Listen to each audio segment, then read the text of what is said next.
recording. It's only one person who didn't sign in, so. She's not here yet, so. Yeah. Yeah. I'll get Anyway. the front line. Oh, thank you. Yeah. Move around. Okay, so, hi. Welcome to Ancient Greece and the Age of Alexander. There's a few new faces here, so I'll go through the spiel. Right, so, I am Christina Porcelagi. I'm a historian and adjunct professor in this area. Basically, I teach at Delta here when they need adjuncts, Northwood, Mott, Alma, CMU, not all at the same time. Sometimes all at the same time. And my areas of focus, I was going to be a paleontologist when I grew up. I was like this big. And I started college intending to get a degree in geology, and I went to University of Wyoming because it was the best, cheapest geology school in the country. Best and cheapest usually don't, go together, but in this case, because University of Wyoming is the only four-year school in the state, they get all of the money. Yeah, there's two-year schools, but So anyway, so I went there for almost the same price I went to Delta in the early aughts, and then I ran into mineralogy and calculus 3 in the same semester, and I decided to change majors. So to what I thought was my second love, but it really was my first, which was history. And ancient history is it goes back and forth between being my first and second love. Rome will always be my first, but Greece is a close second. So I'm glad to be able to share all that with you. And those are my bona fides in case you're wondering. Your turn. Okay. Hi, everybody. Again, a lot of familiar faces, some new faces. My name is Jason Salagi. I too am a historian and adjunct professor. We compete for jobs, and the nice thing is if one of us is sick, we can cover the other person's class. My area of specialty is the modern state of Israel, Holocaust studies. I'm the Islamic and Middle Eastern Studies advisor for Central Michigan University. That sounds important, but he's still an adjunct. Yeah, it's a title. It looks good on the CV, but beyond that, it's like, oh, no extra pay. Thank you. But yeah, my love is history. I started out really heavily into military history and then went into the social and political history after that.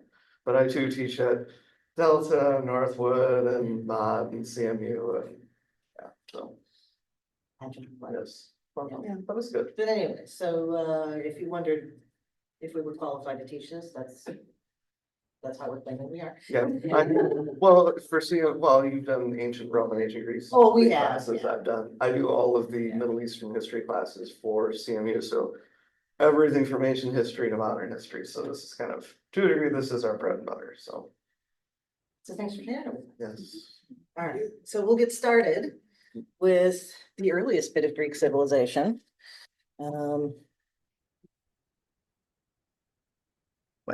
Yes, there we go. Technology. Doing this too?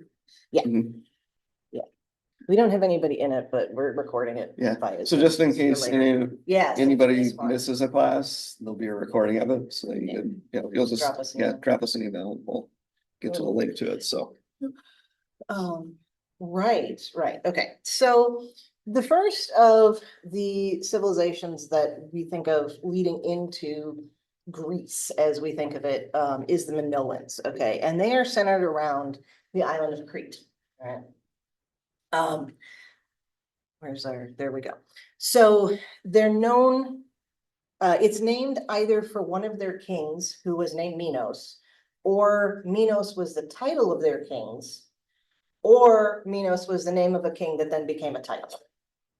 So this is Minos. Yeah. And so it's the Minoans. And from them, we get two very early written languages, and this is Linear A, and we have no idea what's in Linear A. We have not found a means to translate it. We don't have a Rosetta Stone style, translating of means. The other one is Linear B, and that is an early form of Greek. So yeah. The Archaeological work on the Minoans was started by Arthur Evans around the turn of the century. Yep. You know more about this Yeah. guy. Arthur Evans was started out kind of as an amateur archaeologist, but then They all did. actually, yeah, they all did in that era. But he cuts his teeth in Crete. He is inspired by a German amateur archaeologist named Heinrich Schliemann. And yeah, Heinrich Schliemann is he's a wine merchant to start out with, but he's very into, well, Let's see how that works. we'll wrap wine back in there. And wine is, famous export from ancient Greece too. So Schliemann was very interested in the Iliad and Odyssey, okay, Homer's epic, stories about the Trojan War, and Odysseus and his crew trying to get back from the Trojan War. And Schliemann believed that there was a kernel of truth in the Iliad and Odyssey. These weren't just, an epic tale that was made up, as a morality, story. He was thinking that many of these places, the cities where the kings and the warriors were from, were real locations.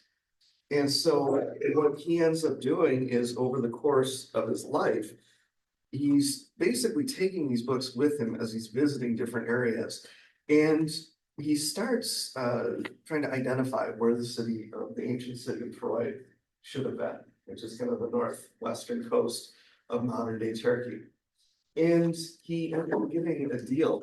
He ends up getting a deal. I'm sorry, this is not Evans, but this is laying the groundwork for him. We're gonna get to Schliemann, but yeah.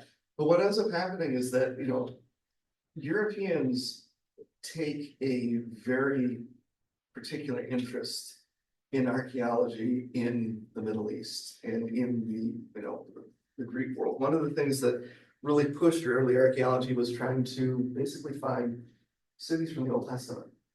Okay, the idea that if you could find these old cities, that gives credence to the Old Testament, okay, Judaism, and that builds your credibility and credence to the New Testament, Christianity. So your first archaeologists are mostly European, most of them not university trained. These are amateurs. So when they're doing a lot of the digging, they're destroying the sites that they're going for, because they're not looking for pottery or clay tablets. They're looking for jewelry or, crowns or statuary that will have the name of the person they're looking for. They're going into these sites expected to find things that are going to back up whatever their argument is. But you need permission in order to get into those areas. When, Schliemann is digging, it's in the late 1800s, well, mid to late 1800s, where he's digging in Turkey, that's part of the Ottoman Empire. And so he has to make a deal with the Ottoman government, the Turkish government, in order to dig in their areas. And then his expedition and the Turks that are with him, they're supposed to split the findings evenly. We'll get to what he does with that. He gets kicked out, and then he starts excavating in Greece, and he finds Mycenae, which are the Greeks in the Iliad and the Odyssey. But the finds that Schliemann does come upon inspire Arthur Evans to start looking in the Mediterranean, Eastern Mediterranean, for other Greek civilizations. And where he ends up going is the island of Crete. And he starts making his excavations there, and he spends about 30 years on the island, on and off. Usually you have the digging in the spring and summer, fall and winter, you go back to your home country, and then you kind of collate your findings. This is also a period too that, with the Europeans going in and doing archaeology, if they find some really good stuff, like very well preserved pottery or tablets or statuary, they tend to take it. So the British Museum it's beautiful, but think of it as like the biggest historical crime scene in the world, because they're sitting on something like 12,000 lawsuits right now from countries wanting their artifacts back. And the British Museum was like, well, we'll give you copies of them, but we're not going to give you the originals because they'll be better protected with us. Which turned out to be true in one case, which was the stuff that came out of Iraq. After ISIS came through in Syria, yeah, but not for the most part necessary. So, but one thing that Evans also ends up doing while he's making these excavations, in Crete, particularly at a city that's called, or a palace that's called Knossos, is that while he's, going through the process of looking at the rubble, he's also trying to rebuild some of the buildings that have been ruined by earthquakes. And again, it's kind of one of those instances where he was putting it together by what he thought it should have looked like. Some of the things that are really amazing though with Knossos is that some of the walls, they have these massive, beautiful, floor to ceiling, entire width paintings and frescoes and murals that still have paint on them. And so he's able to go through and actually recover them. He's also one of the ones, he comes up with a very interesting idea of what the Minoan civilization is, and he bases it off what his contemporary home country is. When he's, doing excavations at Knossos and other palaces at Crete, he notices there's no defensive walls, no towers. These are like very open settlements where it doesn't look like there's defensive fortifications. And so he extrapolates from that the Minoans have to be this, in the ancient world, this sea power. They have a navy, a military navy that protects the island, and they have these far-flung colonies on the islands around Crete, and that they have this trade network with everybody in the Eastern Mediterranean. He's correct that there is a huge Minoan culture that's spread all over the Eastern Mediterranean, but saying that they're a naval power like Great Britain of his time, he's not able to separate now from that. And that's something that archaeologists and historians have to do, is you have to separate, your pre-existing notion of your contemporary world versus what the ancient world is going to be. But he's one of the ones who finds, the linear A and linear B tablets. Linear A, like Chrissy was saying, it's undecipherable at the moment. The Rosetta Stone that Chrissy mentioned, that's how we're able to decipher hieroglyphics from Egypt. It's this big stela, this big piece of black granite that has 3 different languages, all saying the exact same thing, but in different languages. The top is the ancient hieroglyph, and then in the middle is what's called demonic hieroglyphs. So it's like, we call them, hieroglyph, cursive hieroglyphics. It's a mixture of hieroglyph and Greek letters. And then at the very bottom is ancient Greek, which when the Rosetta Stone was discovered, ancient Greek is already kind of cracked. And so it takes. It was never lost. Yeah, it takes years for, amateur linguists and historians and archaeologists to go through and realize that each piece of the Rosetta Stone, each language is saying the exact same thing. It's basically a peace treaty, but in the different languages of people who would have been in there, which is kind of interesting. So Evans, he goes through, again, he spends a good chunk of his adult life digging for this. And a lot of times it's not universities or governments that are funding these expeditions. You have patrons, you have the wealthy, the aristocrats, who are usually attached to a museum, who are giving you money in order to dig. And that's why a lot of these early expeditions are so roughshod, running over the sites, because they have to find something. They have to make, they have to prove to their patron that it's worth digging at these sites. Right, so we had some stories, of course, before this is discovered archaeologically. We know a lot about it from stories, okay, some of which are myth and some of which are real and some of which are a combination of the two. And one of those is the story of the Minotaur, okay. Now, this is the thing where it's all wrapped up with Theseus and having to get away from the Minotaur and at Knossos, The labyrinth. Labyrinth, thank you. I lost the word labyrinth. Oh, that's fun. But anyway, so if you don't know the story of the Minotaur, basically what happens is we have a king whose name is Minos. This is why we don't know if it's his title or his name. And he became king because he was a favorite of Poseidon, as the story goes, right? And so one day he goes down to the water and he asks Poseidon to give him a perfect bull to sacrifice. Okay, and he will do that. I don't know about asking somebody for a gift to give back to them, but fine, whatever. And Poseidon So- is the Greek god of the oceans. Yes, I should say that. Equivalent to Neptune in the Roman pantheon. Okay, so Minos, so this bull walks out of the water and it's the most perfect specimen of a bull he's ever seen.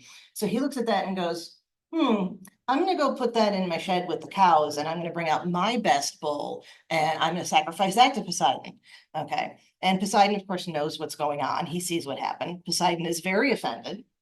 Does anybody know how Poseidon got his revenge?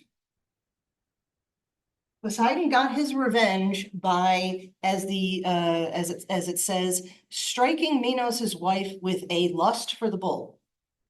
Okay, and this is how we get the Minotaur. So the Minotaur is bastard child of a bull and Minos' wife. It's a curse. The Greek Yes. gods and goddesses are very petty, and that's one of the interesting things with them is that with the Greeks, the way that they develop, their ideology with their gods, the gods are just humans, but they have the human emotions, they have a lot of the characteristics that humans do. They have a lot of the pettiness that humans do. So if you cross them, they hit back. Yeah, this is it's very much an example of what we would call a cultic religion, which don't think of it as a cult like in the modern day, like the people who thought they were going to go up in the comet in the 90s. But cultic religions in this era mean basically that you are looking for favor from the gods in order to benefit yourself in the here and now. Okay, the gods are willing and able to interfere with things that go on. In cultic religions, whether or not you genuinely believe in your heart is not important. It's whether you do go through the actions publicly. Okay. Usually those went together, but not always. You can read Cicero writes about this, about how it's not important to believe in the gods, but it is important to make sure that you're there for the sacrifice so that the gods don't destroy the city. So but anyway, so this story about the Minotaur, this is preserved in Plutarch. Plutarch is one of the writers of the era, actually much later than this, but we still call him a primary source because it's close enough. Anyway, he preserves it and he says, obviously this is not true. So don't think that the people in the ancient world were dumb or believed in fairy tales, okay? He says, obviously this isn't true, but it explains a blood feud that was running between the Minoans and the Mycenaeans, which I just tried to turn into one word. And that blood feud required that the Mycenaeans occasionally supply Minos with young men and women to serve as sacrifices for the Minotaur. Okay, so there was this running blood feud, and this was a way to explain it. Okay, so Minoans are in Crete. Okay, they're on the island to the south of Greece, the large island to the south of Greece. Mycenaeans are the mainland Greeks, who at the time were less developed than the Minoans were. So the Minoan culture is very literate, very artistic. Here's an example of a recreation of what Jay was talking about earlier. Which I think this has collapsed because of an earthquake recently. Oh, okay. Yeah. Didn't know that. Yeah. Right, so the archaeology, we've discovered theaters. So we have discussion of Cretan plays, music and dance that's discussed in the Iliad and the Odyssey. So that's evidence of that being true. You have functional pottery that is very intricately designed, as you can see with that there. Beautiful. For no reason other than beauty. Yeah, beautiful representations of sea life. So octopuses, dolphins, starfish, birds, seabirds. And again, it's the instance that these are, you have people's, craftsmen who, they're not just making it as, utilitarian to throw away. They're making it as pieces of art. And the Minoan religion was based around fertility. So it was administered by both priests and priestesses. We don't have a terrible lot of information. We'll talk more later about how women's value was determined a lot by what was thought about fertility and what was thought about how material was carried from one generation to the next, inheritance and things like that. Minoans had they had equal inheritance on both sides, right? Yeah. Well, as far as we know. As far as we know, that's the thing. Yeah. That's why I'm hedging myself. So they were not terribly concerned about, they were not as concerned about legitimacy of heirs as like the Athenians were. Okay, much more open society in terms of their sexuality, again, as far as we can tell. Okay. And again, a lot of this is conjecture because Yes. since we can't actually read, the tablets that they've left behind, it makes it very difficult to know what the context of a lot of the statuary and paintings are. But from the number of, depictions of bulls on the palace walls, and then also the statuary of the bare-breasted priestess holding snakes, the snake and the bull are significant animals for the Minoans. The bull would be associated with Poseidon, the snake is associated with rebirth, because it sheds the skin, and then, in theory, they're looking at it as something that's immortal, but. Yeah, and it's a little bit of, when I say that that's what we think about the culture, it's a little bit extrapolating from other cultures that had similar kind of statuary and beliefs that we can read about, so. Yeah. Yeah, go ahead.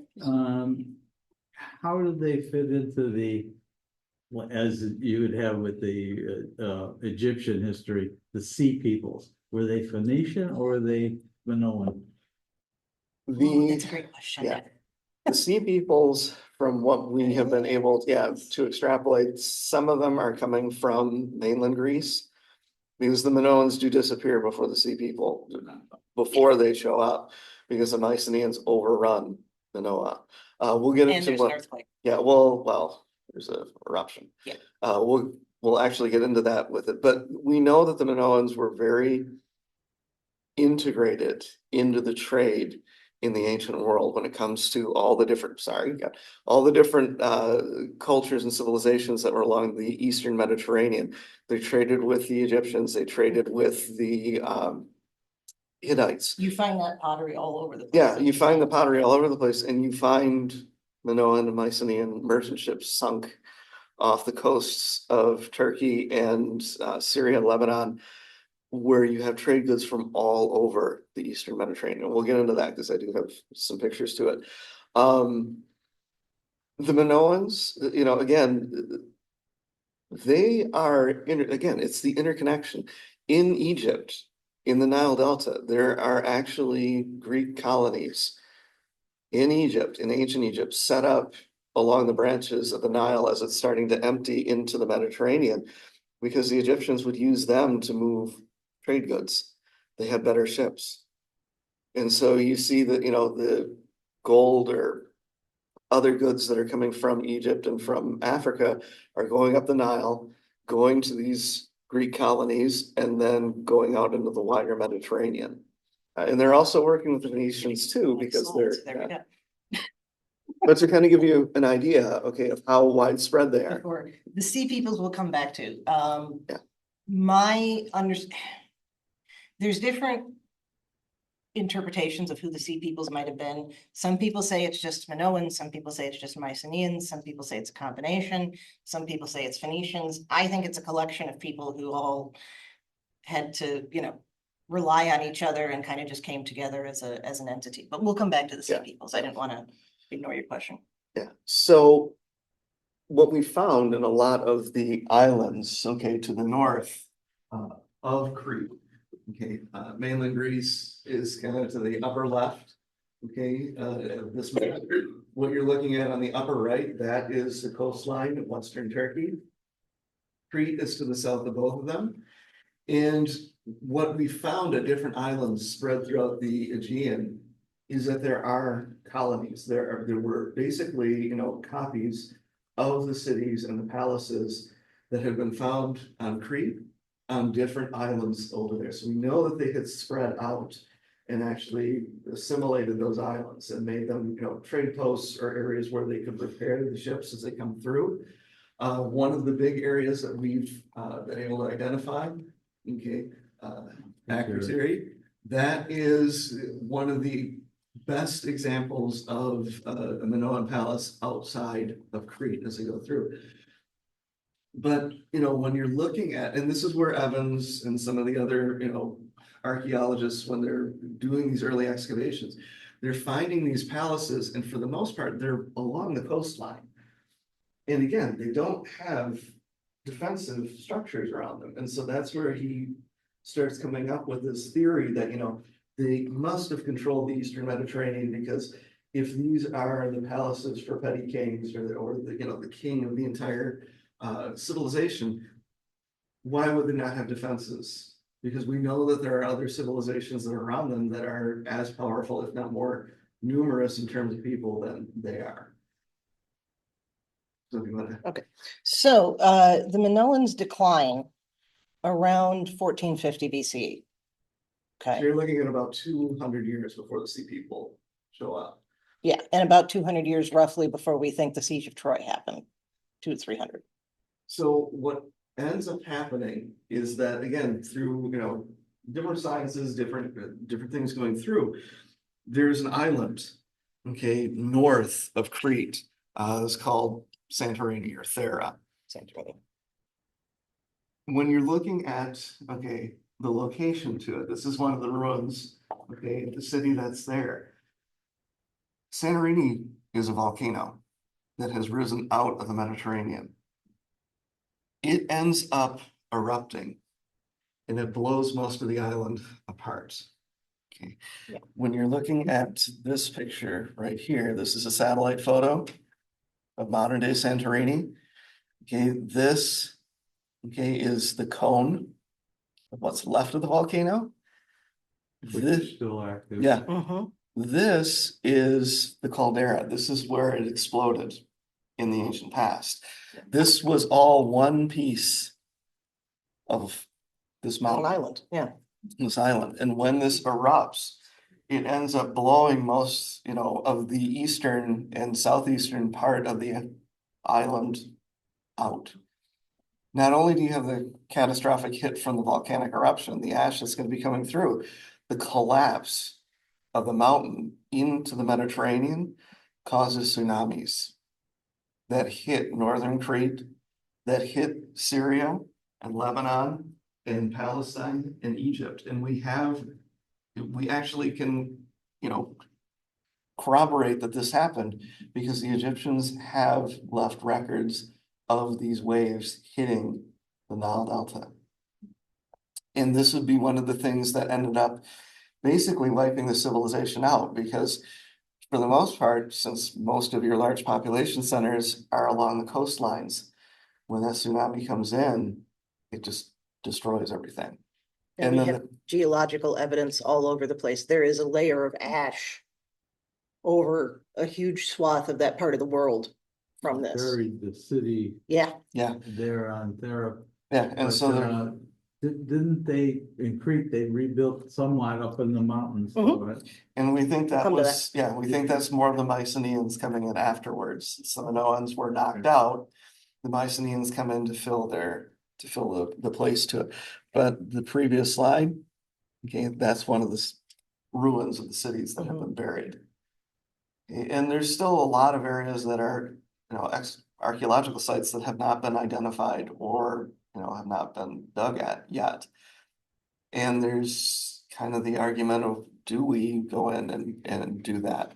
Along a similar line, the city of Pompeii, being buried by the eruption of Vesuvius in Italy. There's, they've been excavating there for over a century, and I think it's only like 15% of the city has been uncovered.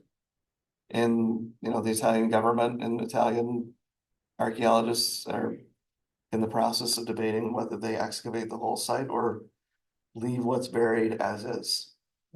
Either for future generations or just to leave it as a monument to it. Crazy. yeah. Yes, it is a graveyard.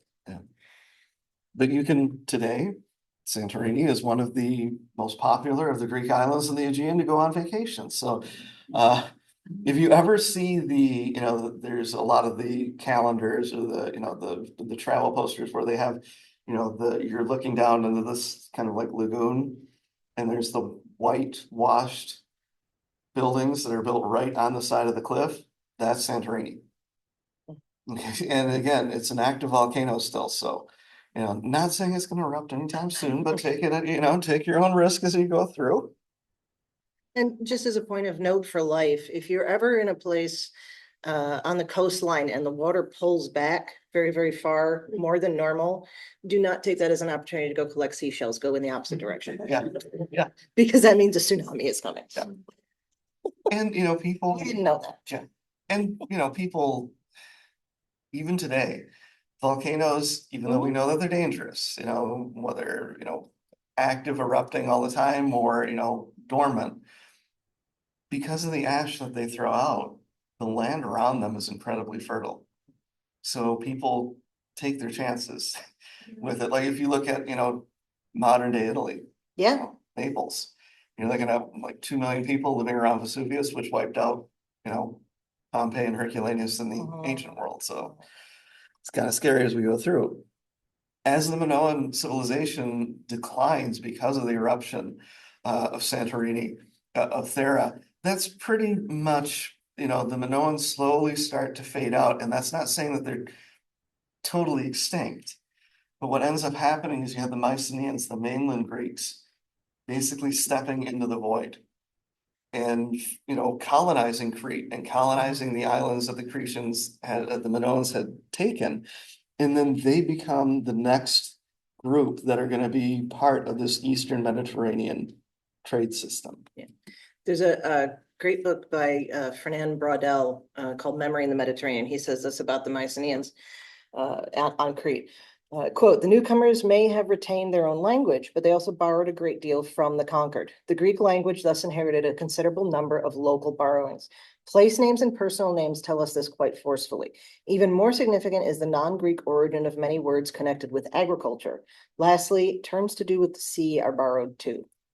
So that's, Again, it's you know, the thing. As new cultures come in and they take over areas where there was an existing one, it's not that they wipe out that old culture, they assimilate it instead. And then over time, the older group is basically interbred out. They're no longer, you know, you can no longer identify them as separate. we have an example right here. Some of you probably drove up to the Wassy Road to get here, right? That's a local native term. Yeah. Yeah. Grass shoot, same thing. And again, the cultures in the ancient world, even they're not growing up in vacuums. Yep. They're not completely isolated from each other. They borrow terms, they borrow technology in order to make sure that they can, you know, expand and survive as they go through. Now, were the Minoans or the, you know, the kind of proto-ancient Greeks as we go through, the Mycenaeans, the mainland Greeks are really the ones that we can more easily identify with, because a lot of what is Mycenaean culture is going to be classical Greek culture coming in. Yeah, so, yeah, more Spartan than Mhm. Athenian, but we'll get to that. But some of the things that we see with the Mycenaeans is that, again, they're colonists. At this point in time, don't think of the Mycenaeans or the Minoans as being a singular state. They're city-states. Each has their own particular major settlement, like Athens or Sparta. It's not just the city itself that makes up this political entity. It's all of the villages and land that are around it as well. And they're all independent. Sometimes they cooperate with each other, sometimes they compete against each other. Greece is a very rugged and not necessarily easily cultivated land for mass agriculture. Greece is a lot of mountains and hills. You've got some, Islands. yeah, and islands. You've got, you know, forests. You've got some decent rivers, but you don't have a lot of open plains. You don't have a lot of open, you know, huge swaths of land where you can have gigantic farms in order to either have a lot of horses for, you know, labor or for war. You don't have easy access to the ones that are available. And so that's why these city-states are constantly competing with each other, because they're competing for limited resources. And but some of the things that we see with the culture that are going to kind of carry through is that, the Mycenaeans have what are called these red and black vases. Okay, they're pottery ceramics, where the Minoans went with, images of sea life or ships or people jumping over bulls. With the Mycenaeans, it's mostly war. You're mostly seeing depictions of either, their city's heroes or epic mythology of demigods and gods fighting against each other. Mycenaeans are very militaristic. They are almost a complete opposite of the Minoans.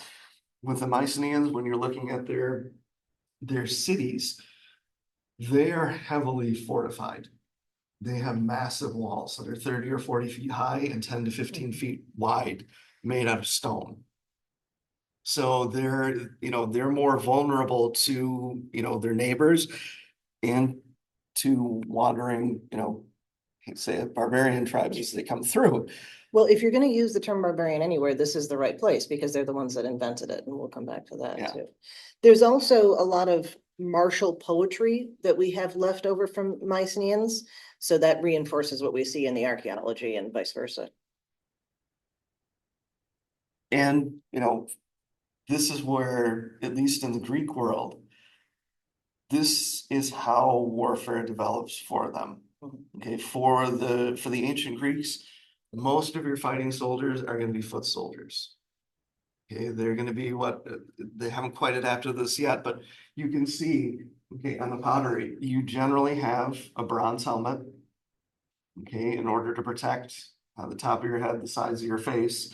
It's very enclosing, so you can't really hear what's going on around you.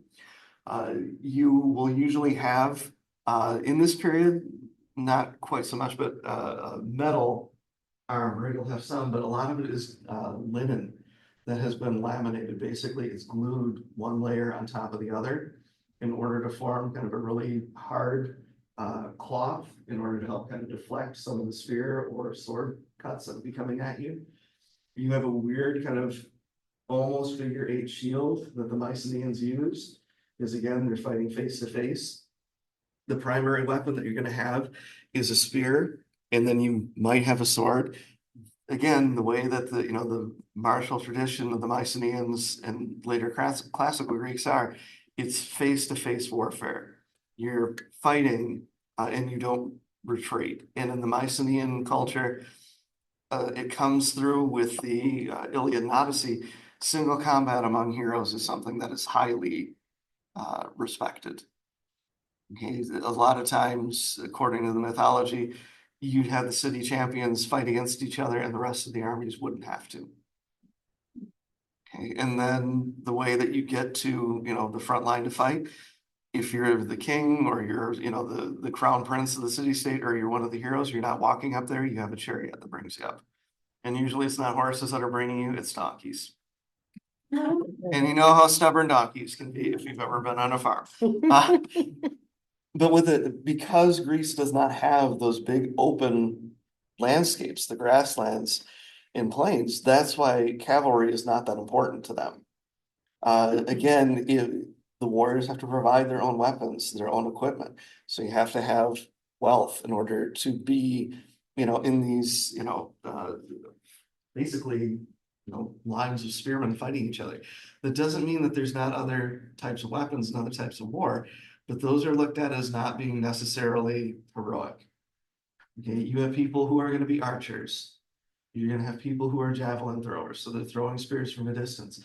Another thing that, it is an incredibly deadly weapon are the slingers. Okay, so slingshot throwing either stone or lead or iron, shaped bullet that can fracture a skull with a single hit. There's lots of those in archaeology. Yeah, We found a now, lot yeah, of we skulls found a like lot that. of the slingshots where they actually have, the inscriptions on them. Basically asking, the gods for a good aim to hit the victim. Mhm. Society's patriarchal, if you wanna. Oh, yeah, okay, so this is, we know that the Mycenaeans were very male oriented, okay, and they do have a patriarchal system where you have a inheritance on the male line, Okay, so they were more concerned about controlling women's sexuality. Again, we'll get to that more. But that often goes with these kind of warrior cultures. We see the same thing with the Assyrians. We see the same thing with some of the other Middle Eastern groups, the names of which are escaping me at the moment because I need another cup of coffee. But that when you have that kind of a warrior culture, the roles of women are often very much minimized. But the women are not taken out of society in Mycenaean society. They are actually part of society. I say that in anticipation of talking about Athens next week and how the Athenians just shove the women in the back room. Literally. Literally and figuratively, yes. So they're there, they're acknowledged, but they don't have power. There's no evidence of any political power being held by women in this era. Even women who would be queens are there by virtue of being married to the king, not by virtue of their own position. Until and except when we get to Helen, and we'll talk about that. So the figures that you're seeing on that pottery, this is a depiction of one of the battles that takes place in the Iliad. This is Achilles and Hector. Achilles is he is invulnerable thanks to his mother, who is a sea nymph, except for his ankle, his heel, because where she had to hold on to him to dip him in the river Styx. And didn't think to turn him over and dunk again. Yeah. Hector is the crown prince of Troy, and they end up fighting in single combat. The Iliad is really kind of the story of Achilles' rage, this hero, this Greek hero's rage, because he is insulted by the main Greek commander, and he refuses to fight. Achilles' men are some of the best in the Mycenaean war group, and they do not fight. You have Hector kill Achilles' lover and cousin, Patroclus, and then Achilles comes out of the battlefield again, and he kills Hector. And then he mutilates the body so that he is not only dead, but he's crippled in the afterlife. And you have the king of Troy coming to Achilles' tent at night, begging for the body of his son back so that he can give the funeral rites, proper rites to it. Getting ahead of us. I know. Well, I'm gonna get Talk about your shipwrecks. Yeah. So, the Mycenaeans kind of adapt. They have their own warship and merchant designs, but they borrow from the Minoans. Don't think of in this period as a ship being able to sail day and night. A lot of times what would end up happening is that, the ships that exist at this time that the Greeks are using, they have a very low keel, meaning that they don't go very deep into the water. They don't have a lot of cargo space for water and food. So what you do is, if you were a sailor in this period, is you pull your ship out of the water at night and you make a camp on the shore. And so that's why the islands and the coastlines are so important, because that's where you're going to be able to do your repairs, where you're going to find fresh water and food, where you trade with the locals for other trade goods.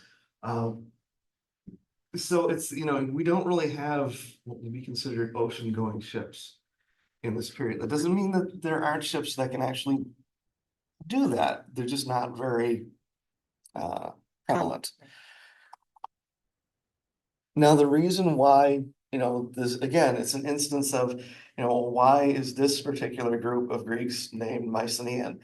It's named after the city, Mycenae, the first of the cities that are found by Heinrich Schliemann after he's kicked out of Turkey.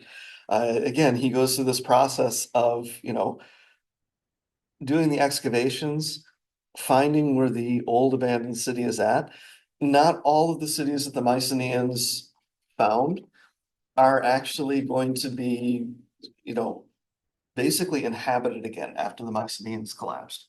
Sparta and Athens, Corinth, some of the really big important classical cities, those are coming from the Mycenaean period. There are a lot that don't. Okay. But just to kind of show you, the Mediterranean, the Eastern Mediterranean, so Mycenae is the start, in theory, is the strongest and biggest of these city-states. And then these are, okay, cities that we know there's trade goods from. So if you're looking up here, okay, this is what would be Hattusa. This is where the old Hittites, okay, enemies to the Egyptians are located. You go along the coastline of Syria and Lebanon and the northern part, okay, of modern day Israel, Palestine. This is where the Phoenicians are at. You go a little bit further down, you have the Canaanite city-states. You have ancient Egypt, okay, along the Nile. You have Assyria in northern Iraq, Babylonia in southern Iraq. And then you still have trade routes that go even more extensive than that. The ancient Near East, this area has an interconnected trade route, land and sea, with India and China. You go further south with Egypt, they have trade routes with Eastern Africa and the Sahara Desert. You go further south in the Arabian Peninsula, this is where you're getting incense.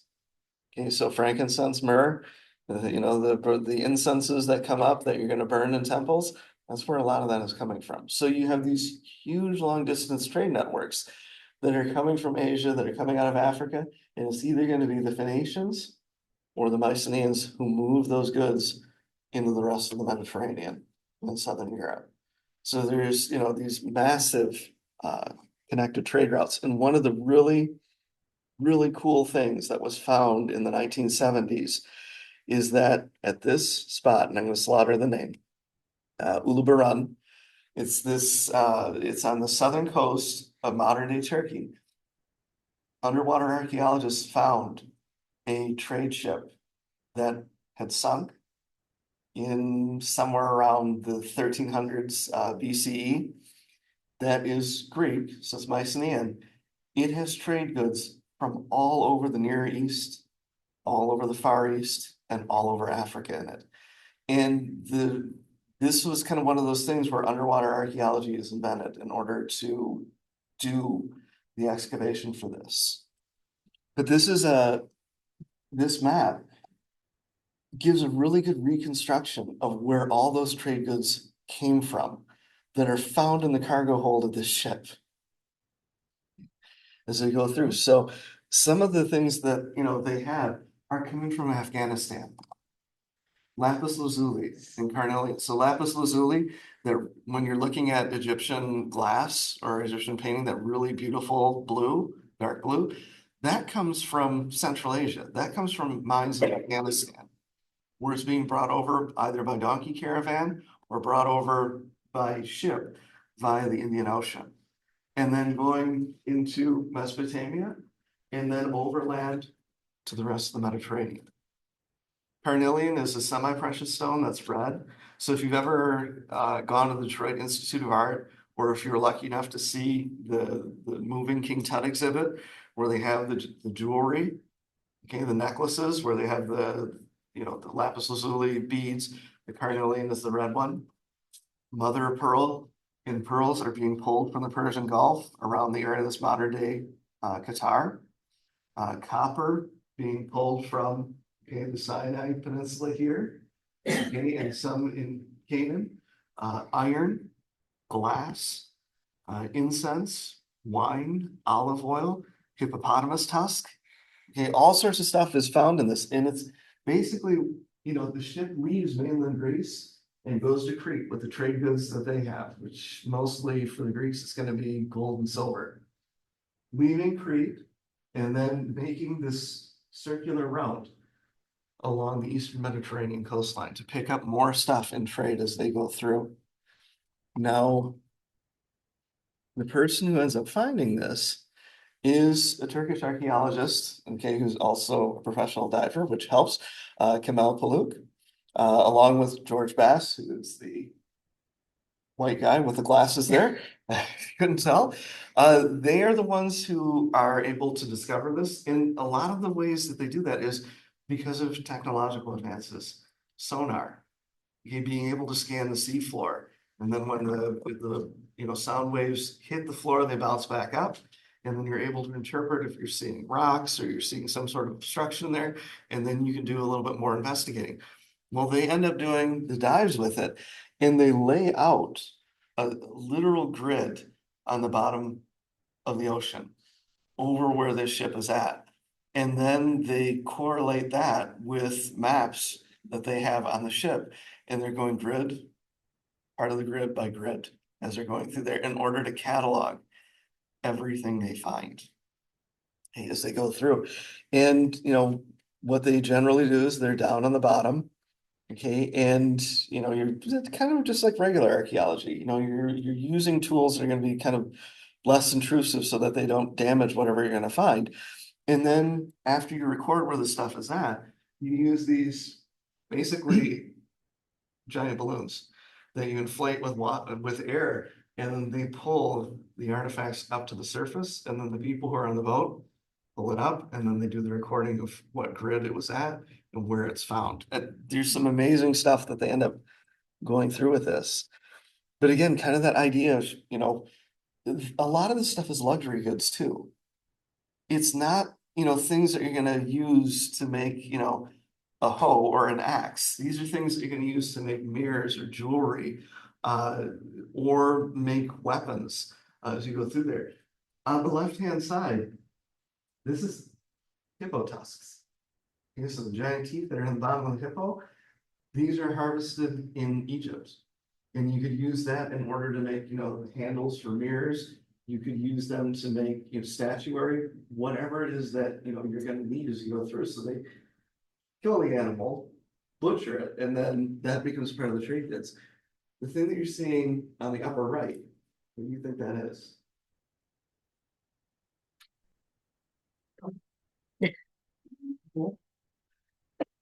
It's glass. This is glass from Syria and Palestine. It's already been blown, put together, and it has been dyed with blue, lavender, and green colors. And so there's blocks of it that are about that big that you would refine down in order to make bowls or cups. Or if you polish it really well, it's basically a primitive mirror. Have you heard of that museum in Bodrum, Turkey, where they have the oldest ship? Yes, that's this. Oh, okay, I got Yeah, to see that last. Yeah, Oh, they cool. they built a replica of the ship in the museum. His Crusaders Castle Yeah, is one. and so you have, the upper deck, and then you have the cargo hold, and it looks like it would be floating in the water, so you can actually see how it would have been loaded in the ancient world. So that's pictures of that. Yeah, Oh, wow. yeah. So yeah, right on the coastline. It is, and with Turkey, that's an area, whoops, I was gonna say, go back to Yeah. the map, whoop, too far. right on the coast there. Yep. It was really fascinating. Yeah, and the Greeks colonized the western coast and northern coast of Turkey. So the Aegean Sea, they colonized in the Black Sea. And so you have a thousands of years of Greek settlement in those areas. And so, it's again, shared culture as they go through. Well, what was the depth of the ship? It was only about 150 feet underwater. It was not, otherwise they would not have been able to go and excavate it the way that they did. It was still relatively shallow, but when it sunk, it was undisturbed, which is one of the amazing things about it. Miraculous.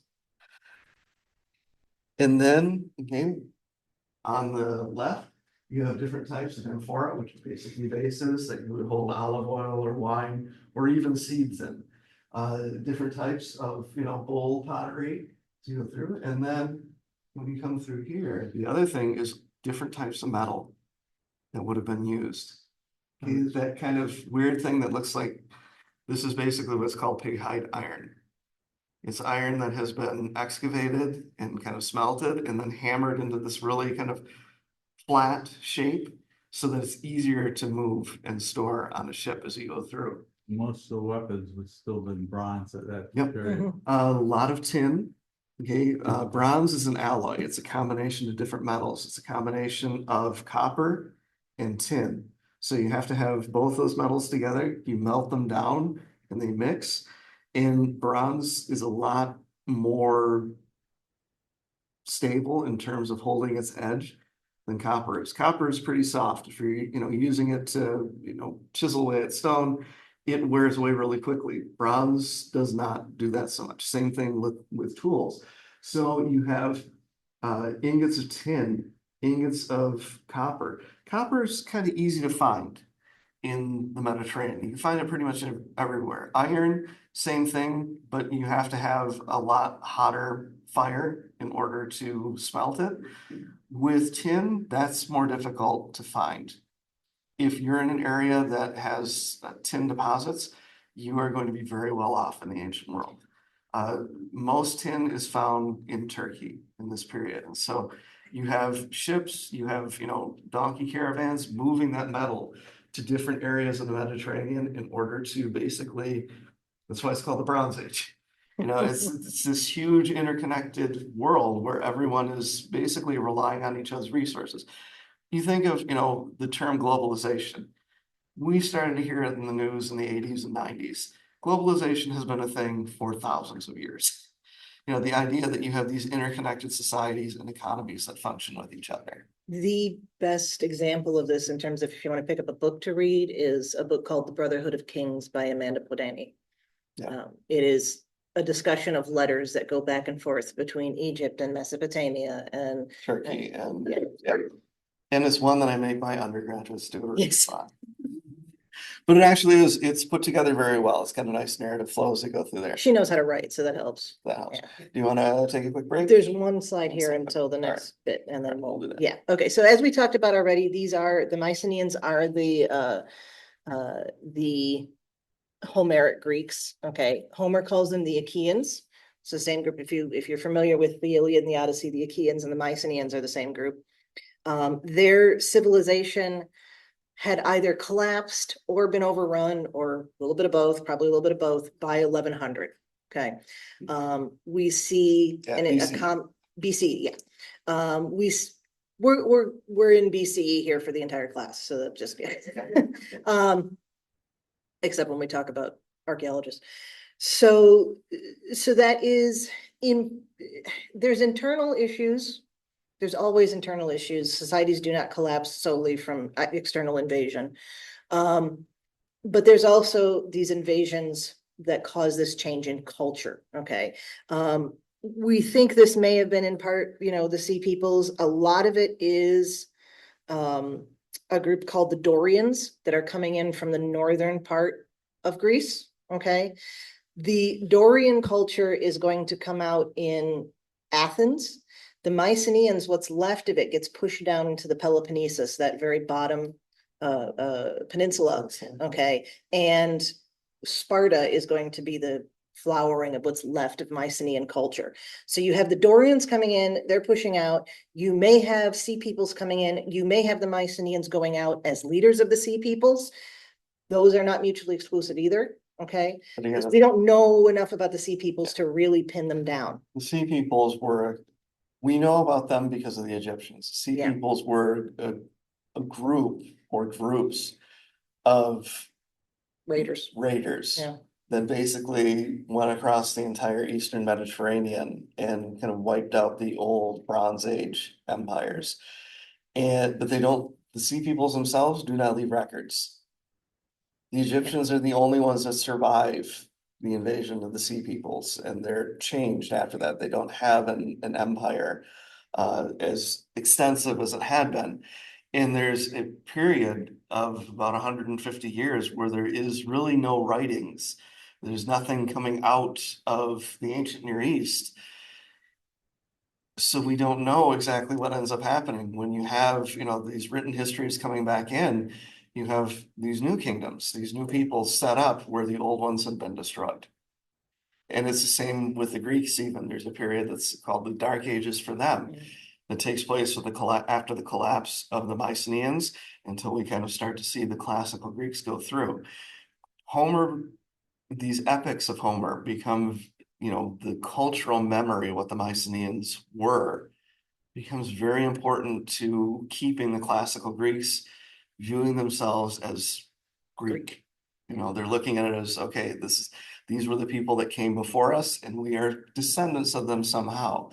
So they keep the same gods, they keep a lot of the same culture, a lot of again, it's that idea that they're holding on to what is left and using that to be an identity.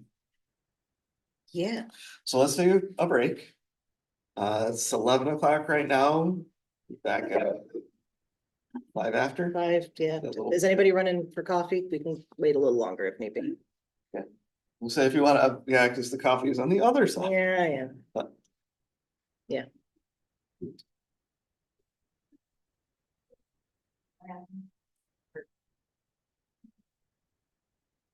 It's in Egypt, it's in ancient Mesopotamia. A lot of times, like glass by mistake is lightning strikes. Mhm. But it doesn't take, once you start working with pottery, you're using clay and silt for that, you can do the same thing. It's a little bit more intensive, but you work with glass. You have to have a lot of material though, fuel, in order to have the kiln to be able to burn hot enough in order to go through and make the glass. So you don't see a lot of it in Iraq because there's shrubs, there's a lot of trees there, but not really good hardwood. But if you're looking at Syria and Palestine and Turkey in the mountains, you have a lot of really good forests that are in there that you can use to. No. Yeah. Yeah, and glass is a cheap alternative to semi-precious stones. If you can't, Just like now. yeah, if you can't afford, the lapis lazuli or the carnelian or the diamond, you get the glass and that goes through. And then you use different, types of rock to grind up when you're making the glass in order to give it the color. Also, the pigments and heat. Yeah. What pigments we use.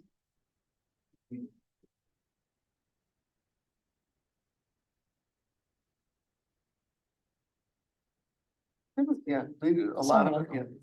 A lot of it is, like lapis lazuli, if you're not gonna use it for glass, you could grind it up into a powder. Yeah. Yeah, and same thing with, carnelian and the others, yeah, you just basically, yeah. And so, and it's an expression of wealth and power. Because if you can afford to pay for that to be imported to you. And, kind of, the end of the Bronze Age, there's not like currency like you would, there's no paper money, there's some coin, but a lot of it is trade good, it's barter. And the letters that Chrissy was talking about in the Brotherhood of Kings, a lot of it is kings complaining to each other that they got screwed on the royal gifts between each other. One of them is the king of the Hittites complaining to the Egyptian king that the statue that you sent me that was supposed to be solid gold is only gold leaf. And why would you do that to me? Because we're brothers. Yeah. Because again, even there, the royal families intermarried with each other. Princesses did not leave Egypt. The princesses from around the Near East were sent to Egypt to marry the pharaohs. You wanted Egypt on your side as a trade ally, because they talk about how, in some of these letters that, gold is like dust in your gold, because there's a lot of gold mines in Egypt that are readily accessible. And so they have a lot of it. And that's what a lot of the other kings are asking for in terms of gifts. So like, it's like dust to you, and, you should share, the bounty with the rest of us. And that's just, war is, and conflict are attention grabbers. And so that's, you see in a lot of, the royal propaganda is, oh, I beat this person, I beat that person. But there's a lot of periods of time where there's peace between these territories because they do need the resources from each other.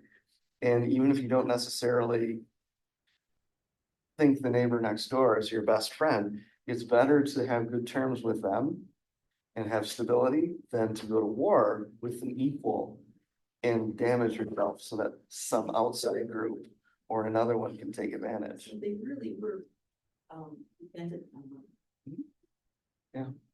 And it's kind of a ripple effect. If something happens to one of the powers that's exists in that area, hit by a drought, or they're hit by an invasion, or, it collapses, it's gonna have a ripple effect on all the other ones, because again, they're all kind of dependent on, especially when it comes to tin and bronze. If you don't have that metal, that's what you're gonna use for tools, for, weapons. Most of your everyday things are gonna be made out of stone or just copper, but, for your military, you need that.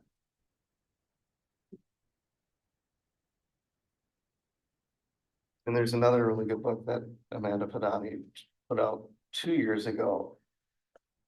That's, I think it's Scribes, Kings, and Weavers. I literally opened it up last night to start reading it. It's Weavers, Scribes and Kings. Sorry, kind of backwards. But she basically expands on what is life like for, not the upper class, but kind of the regular people who were in those regions. Podani. Podany.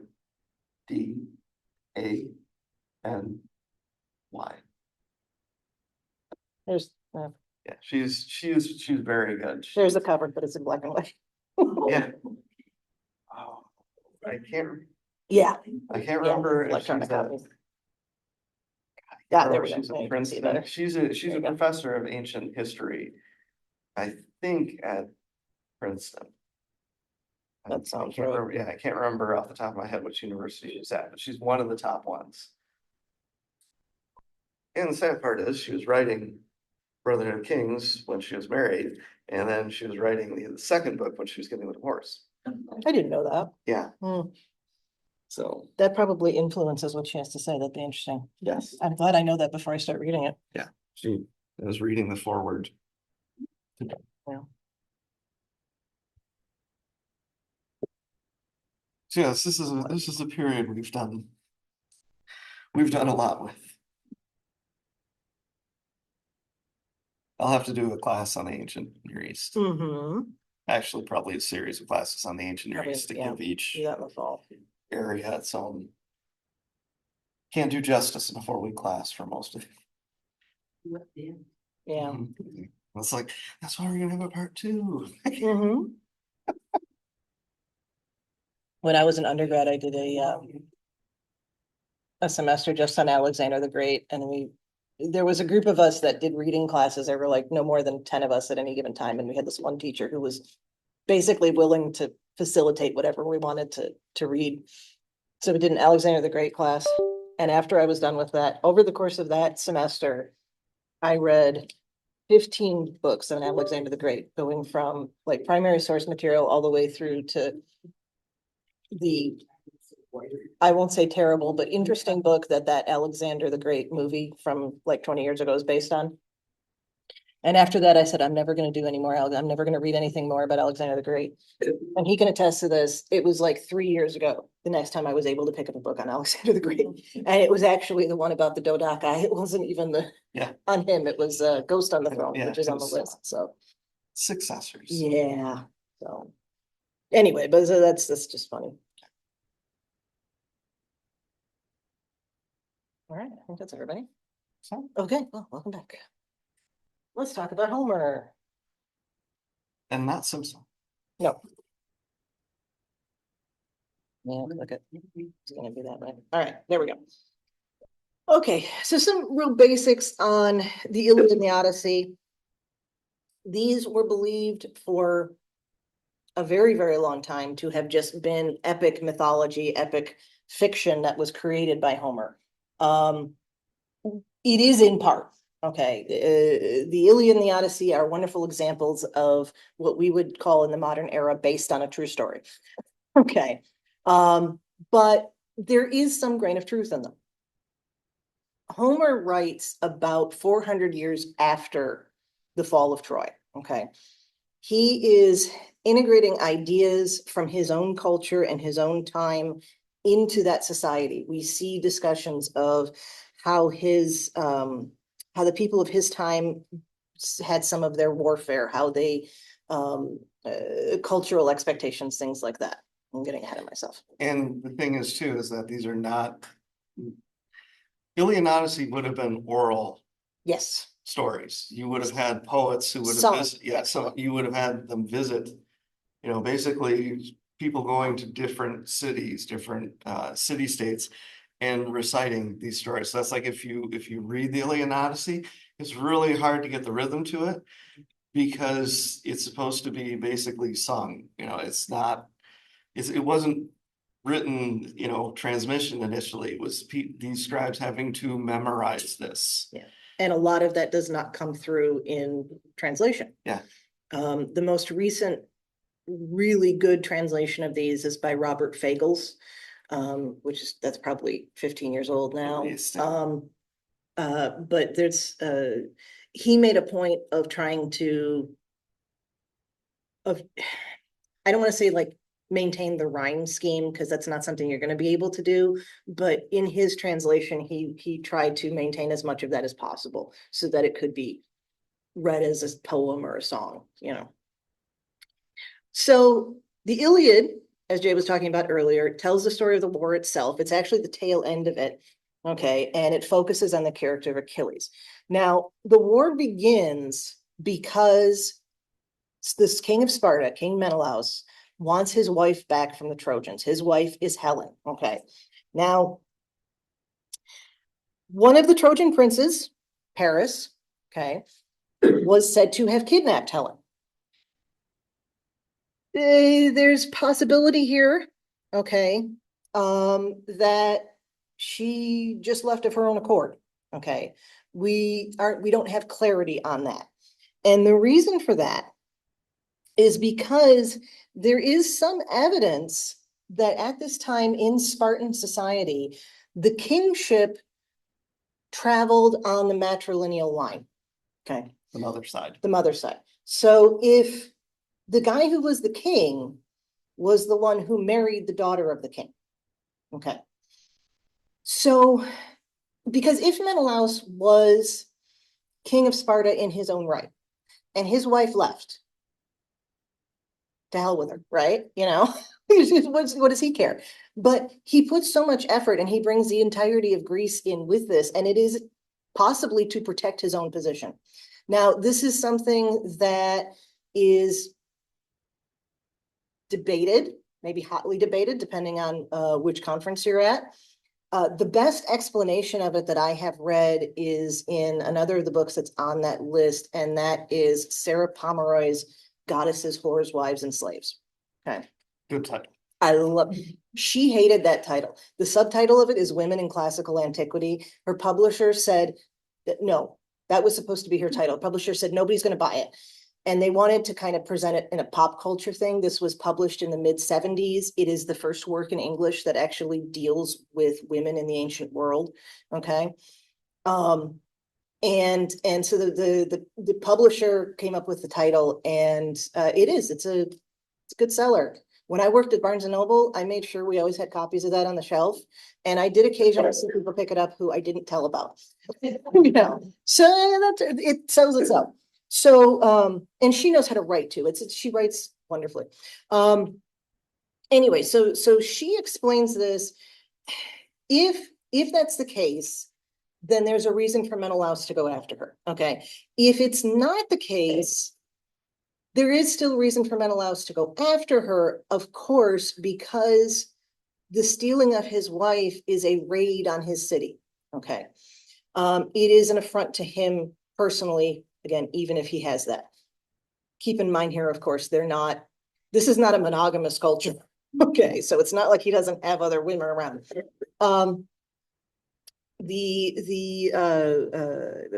Right, so this may be a reprisal for Mycenaean raids on Troy. Troy raids Mycenae. This goes back and forth over gods know how many years, you know, and this is just a kind of warfare they have. And this was like the final straw of it. Okay. There's also the people who debate the Helen as giver of the throne. Will ask the question why she didn't, if she had control over that, why didn't she displace Menelaus and put Paris on the throne? And there's not really a great answer for that, other than maybe she just didn't want to be there anymore. So go ahead. Okay. You So like, I was gonna say, yeah, sorry. So No, there's it's all right. other things in this too. There had been war between the Mycenaeans and Trojans before this. Paris and his older brother Hector go to Sparta in order to basically sign a peace treaty between these two cultures. And that's when he grabs Helen. Yeah, so there's an Now- added element. Yeah, and Menelaus is the younger brother of the king of Mycenae, King Agamemnon. Agamemnon and Mycenae are the strongest of these Greek city-states. He hates Troy. This is an excuse for him to get all of the lesser kings of Mycenae and their warriors in order to knock Troy out. Where Troy sits is basically where, you know, if you're looking at modern day Turkey, that area that's called the Dardanelles, it's that little waterway that separates Europe from Asia. There are colonies, Greek colonies that are in the Black Sea. Troy controls the trade route where those have to go between the Black Sea and mainland Greece. So if you're looking at it from a more pragmatic standpoint, Troy is in the way, and Helen is just an excuse to wipe that city out so that the Greeks, the Mycenaeans, can dominate the Eastern Mediterranean. These are all not mutually exclusive either, Mhm. you know. It's possible that it is a raid, it's possible, or, you know, a culmination of raids, and also that Helen had control over who was king of Sparta. You know, there's a lot of, these can all be mixed together.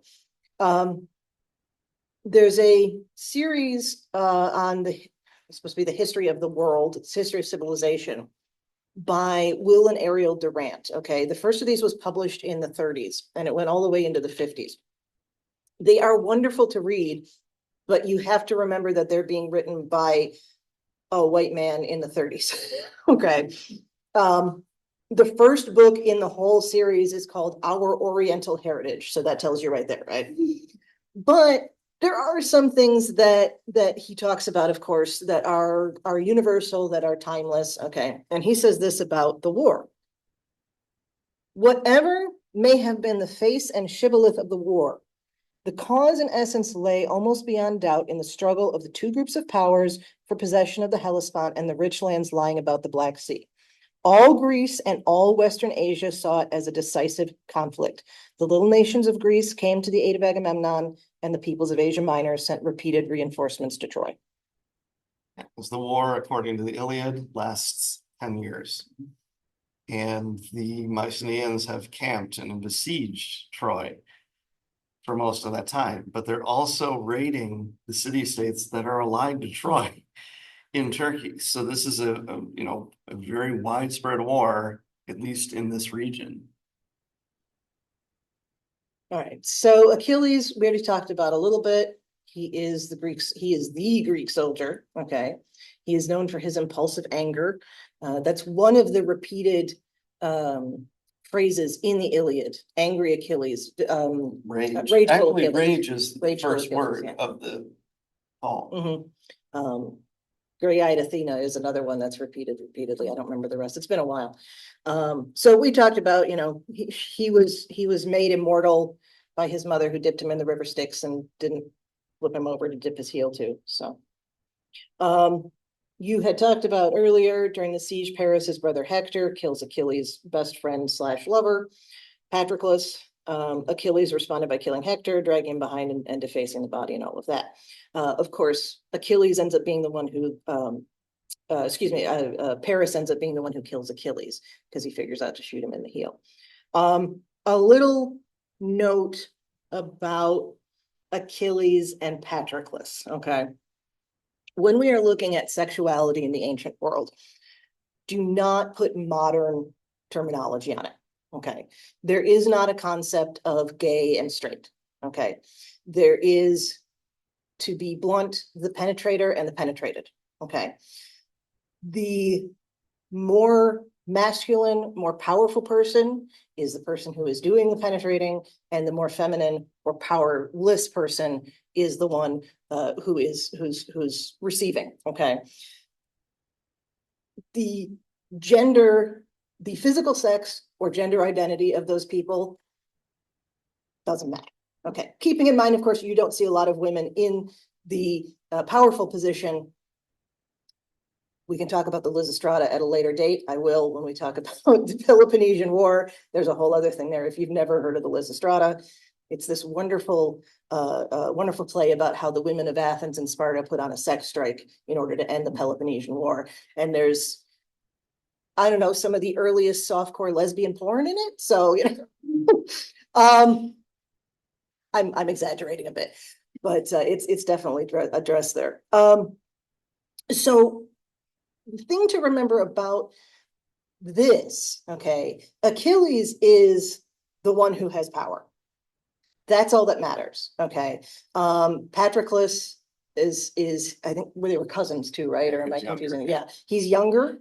The Greeks were not bothered by the idea of, well, we would call it pedophilia today. A sexual relationship was often part of the mentoring relationship between men and young men, okay? And this is true in Athens and Sparta, and there's a whole other, I'll get into Sparta with that. So don't try to put modern standards on it or modern definitions on it. Just something to keep in mind. And I will come back to that when we get to Alexander, because there is it's very in vogue to talk about Alexander as being gay, and he wasn't. He was the king. Okay, and the king has anybody he wants. So yeah, yes. But they even carried over into Roman It did. days. They say Julius Caesar, when he was, I don't know, I know he. Late teens, early 20s. Yeah, Yeah. but when he was young, he was in one of the Eastern, Bithynia. yeah, and supposedly he was the less dominant. Yes. And then they say that that as one of his closest people, that Anthony was Oh, I've never heard that one. That Antony Yeah. was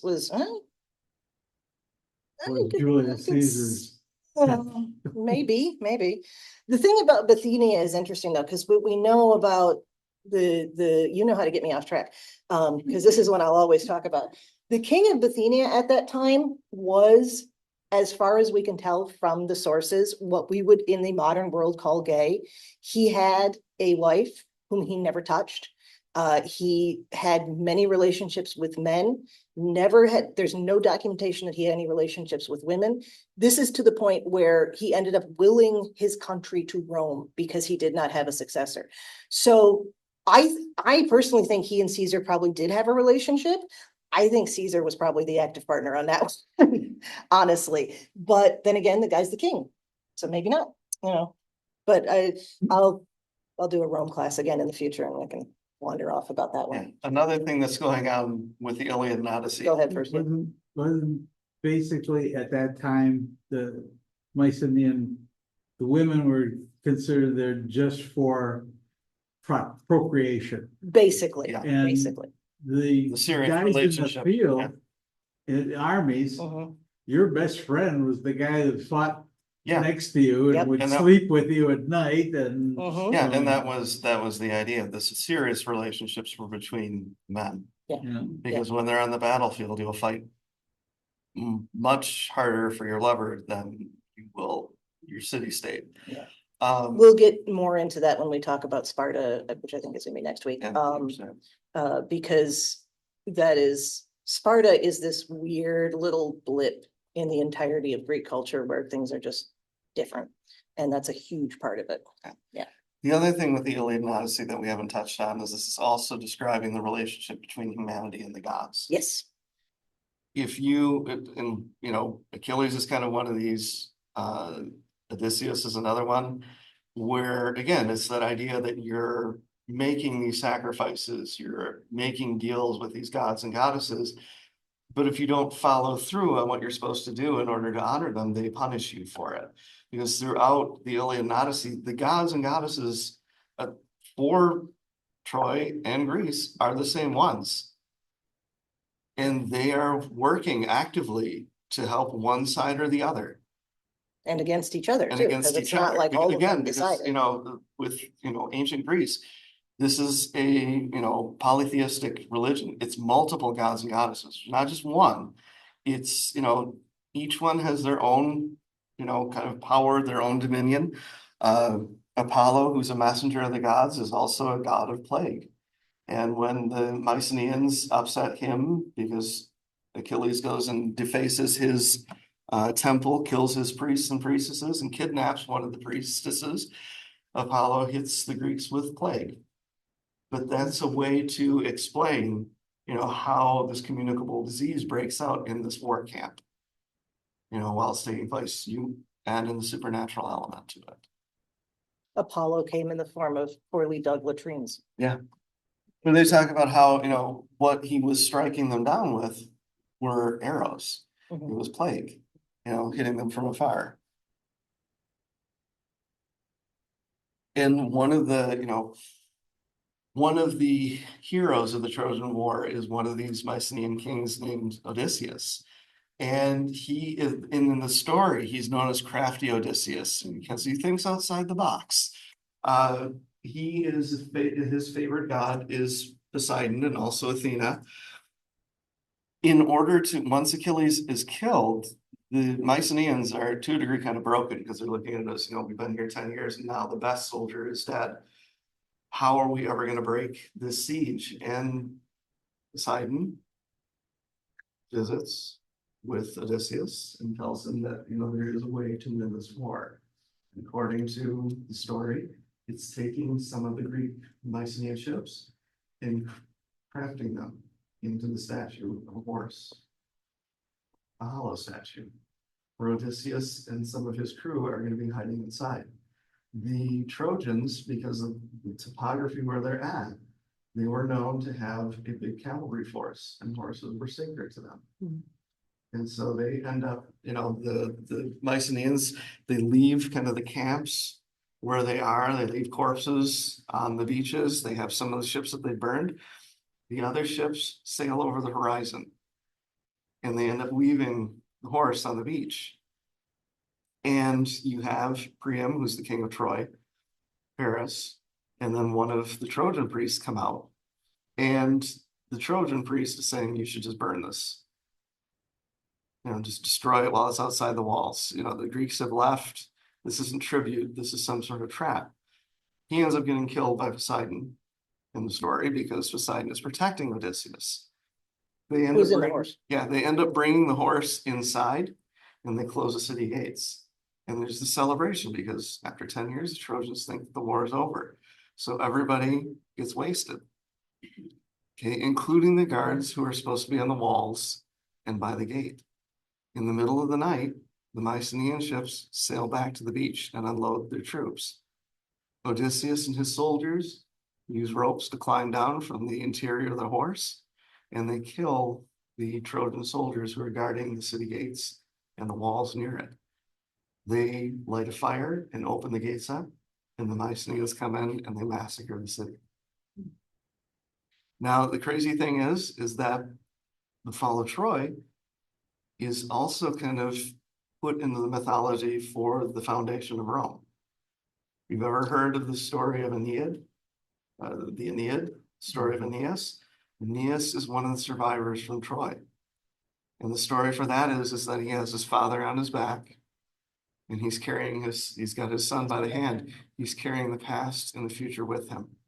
And Aeneas and the refugees that go with him go through the Mediterranean until they're finally able to go to the Italian peninsula.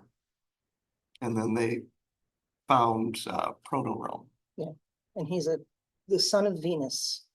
Yeah. But we'll get into that. So they destroy the city, they take Helen home. She goes back to being Menelaus' dutiful wife, and life goes on. This stands as a potential reason why it wasn't why she was kidnapped and why she didn't voluntarily leave. But you also have to remember that by the time she goes back to Sparta, Paris is dead, Hector is dead. Everybody's dead. So she might not have had a choice. There's also discussion in the poem about her taking and giving love potions to Menelaus, which sounds like maybe having to have a few drinks before dealing with him. So, it ends up being like, we still don't know what happened, and obviously we don't, because And it's then been all this time, we would know, but after that, there's, she's mentioned only in the context of being his wife, and that's And it. there's also payback with this too, because in order for Agamemnon to have the ship sail, he's told by one of the oracles that he has to sacrifice his young daughter to do this, which he does. But he does not tell his wife this. When he makes it back to Mycenae, she stabs him to death. So even though he wins the war and he destroys Troy, it's another instance that, his hubris and his cruelty comes back to punish him. When Newman was doing his archaeology, I thought there was like 5 different layers Yes. of the city. So, I mean, it was there for a long time. 13 different layers. 13. And he dug past where it should have been. And again, he We'll does get to that that in a few. illegally, yeah. So the Iliad is the story of, of the war itself and what is going to happen to the people who are involved in it. Basically, with Menelaus and Helen, they go back to domestic life, and the majority of the people who are around them have died because they fought in this war because that, it's the honor of, the Mycenaeans that has been assaulted. When it comes to the Odyssey, this is a story of, this is Odysseus being punished for his hubris. Yep. And again, this is something that's when it comes to epic mythology, a lot of that is explaining the relationship between humanity and the gods. Humanity is subservient to the gods. You owe sacrifice, you owe fealty to these deities. And if you don't do that, this is the punishment for it.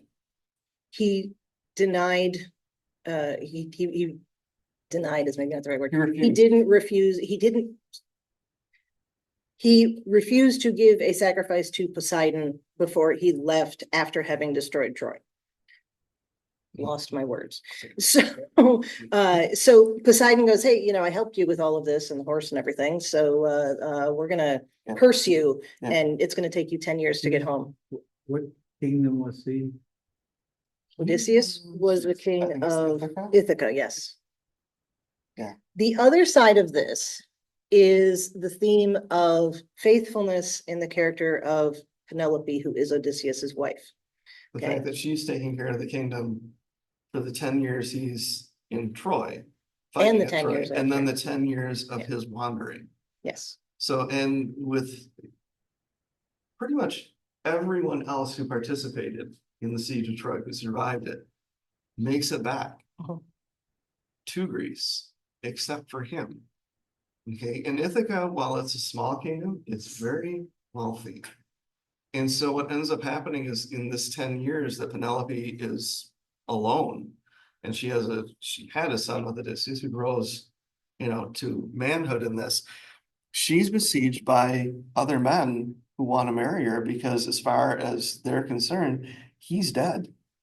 She's a widow. He's been gone for 20 years by the time he gets back. Somehow Odysseus manages to have the longest living dog in history. I was gonna bring that up. Okay, this is, one of the pottery depicting what ends up happening. Okay, Odysseus, all of his crew, all of his followers die in the course of this 10 years. Spoiler. Spoiler. While he's in the ocean after his last ship was wrecked, he finally admits to Poseidon that he was wrong and that the man means the gods. And then Poseidon's like, okay, stupid, it took 10 years to figure this out. I'll just have you float back to Ithaca's shore.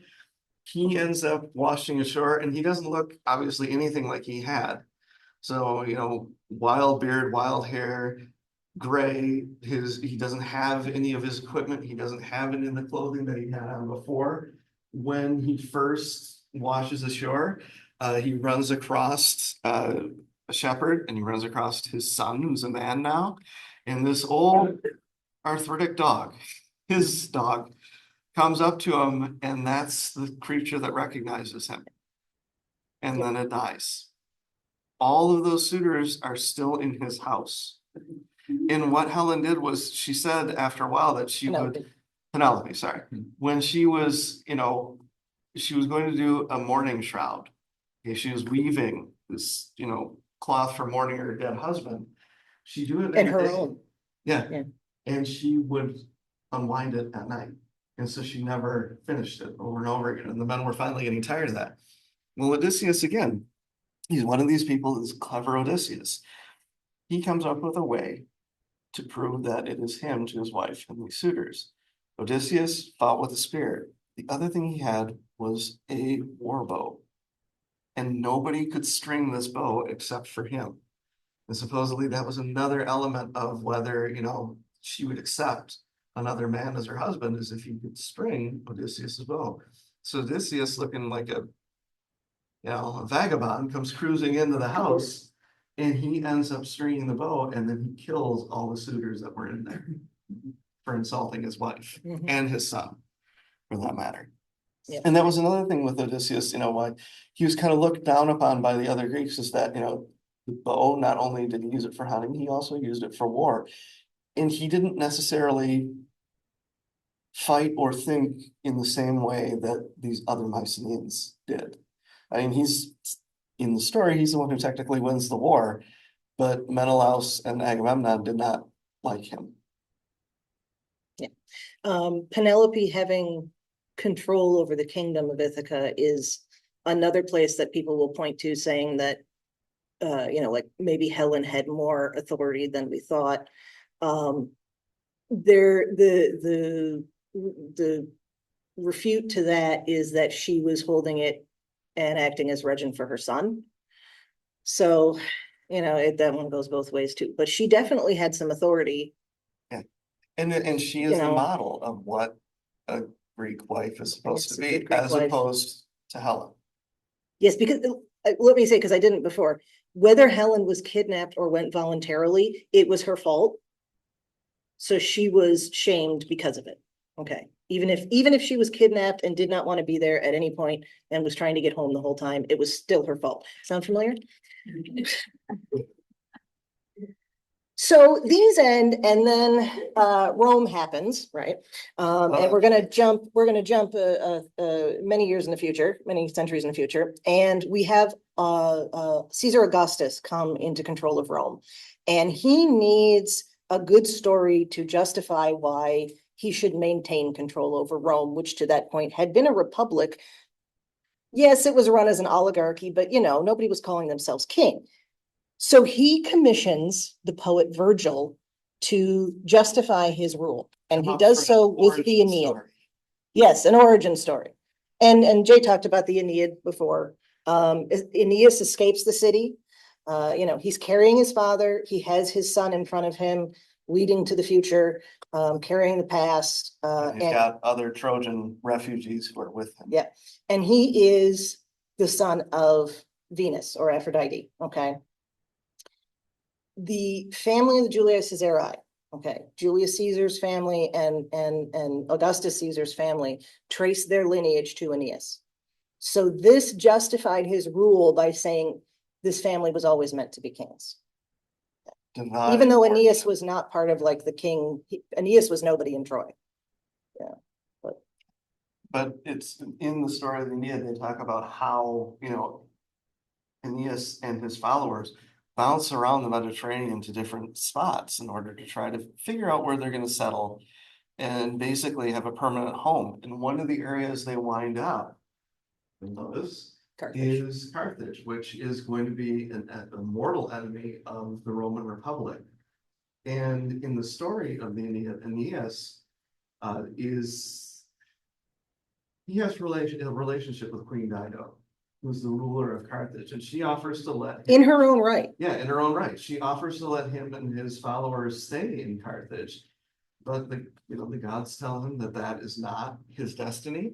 And so they leave, and according to the Aeneid, Dido's so heartbroken, she kills herself over it. And that's what makes Carthage and Rome generational enemies. Because a woman who was the queen of a country in her own right that was as powerful as Carthage is going to kill herself over a man. Yeah. But sure, why not? But that's, that is the Roman culture coming into it. That is the Roman patriarchal and very masculinized culture coming into that. So the details of these works tell us more, we think, about the era of Homer than they do about the time of the war itself. The morals are much more typical of the Greek city-states of the classical era, not what we know of the Mycenaeans. The exception being where women have, it seems, a little more authority. Okay. And those are always in places where men are lacking to conduct that authority. Okay, so Penelope. But the fighting techniques, Yeah. are spot on. And again, the way that it's consistent throughout. yeah, It's the consistent later throughout. and what we think was done earlier. But the description of the Mycenaean warriors' armor and helmets, first was thought to be just really elaborated on, that it wouldn't have been existing like that, because a lot of the Mycenaeans have, they have a metal helmet, but it's decorated in boar tusks. They have bands of, boar teeth around the circumference all the way up the cone of the helmet. Initially, a lot of historians thought that was just, fanciful storytelling, but there have been Mycenaean graves in Greece that have been excavated where it's warrior burials. I think the term they use for the best preserved one that was just dug up, I think in 2016 or 2017, is the Griffin warrior. He has a boar tusk helmet. He has the armor and the shield that are described in the Iliad and the Odyssey. So these were not elaborations. A lot of the equipment that they had talked about actually existed, and they used it. So it's kind of crazy. And again, for the Mycenaeans, pretty much the majority of their soldiers are infantry. They carry spears, they carry swords. They fight face to face. When it comes to classical Greece, the soldier that you're thinking of would be called a hoplite. Okay, named after the big shield that they would have worn on their left arm.